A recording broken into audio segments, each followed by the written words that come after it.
На сегодня это сравнимо со сводкой боевых действий какого-нибудь локального конфликта. Как фронтовая сводка. В Україні офіційно оголосили епідемію грипу. Каліфорнійський штам забрав вже життя 83 людей.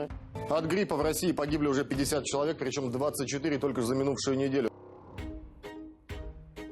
Порожні класи та оголошення про карантин. Закрываются классы, группы в детских садах. Головне правило – уникати місць скупчення людей.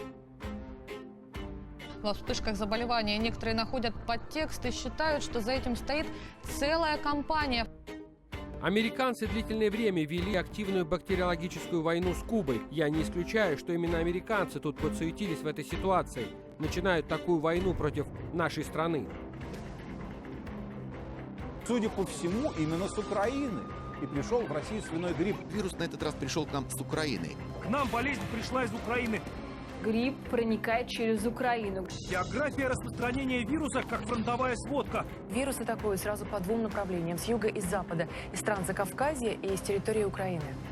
И это неудачный пропагандистский ход оправдан.